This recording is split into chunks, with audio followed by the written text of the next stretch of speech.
Pakistan cricket board की selection committee के नए सरबराह के लिए मैनेजमेंट कमेटी के अहम रुकन शकील शेख का नाम बतौर चीफ सिलेक्टर इस वक्त सरफहरिस्त है।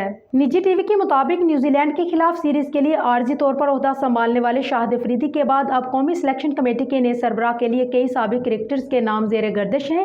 Chairman PCB management committee Najam Sethi इस बारे में जल्द अहम फैसला करेंगे। ताहम मैनेजमेंट कमेटी के 14 अरकान की राय यह है कि इस्लामाबाद रीजन के साबिक सरबराह और मैनेजमेंट कमेटी के मुतहरिक रुकन शकील शेख इस ओहदे के लिए एक बेहतरीन चॉइस साबित हो सकते हैं।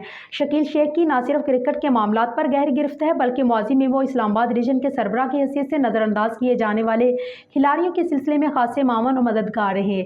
शकील शेख ने इस्लामाबाद रीजन के सरबराह की हैसियत से टेस्ट कप्तान बाबर आजम, टेस्ट क्रिकेटर आबद अली, शान मसूद, हसन अली के अलावा बैन अल-अक़वामी क्रिकेटर अमाद वसीम की सलाहियतों का न सिर्फ एतराफ़ किया बल्कि उन्हें उस वक्त प्लेटफॉर्म फराहम किया जब उन खिलाड़ियों को उनके अपने रीजन ने नज़रअंदाज किया था। बतौर चीफ सिलेक्टर ओहदा संभालने के सवाल पर जवाब देते हुए शकील शेख ने कहा है कि नजम सेठी और मैनेजमेंट कमेटी के अरकान के साथ वो बोर्ड के मामलात को बारीकबीनी के साथ देख रहे हैं। ताहम सिलेक्शन कमेटी के सरबराह की हैसियत से काम करके वो अपने आप को महदूद नहीं रखना चाहते।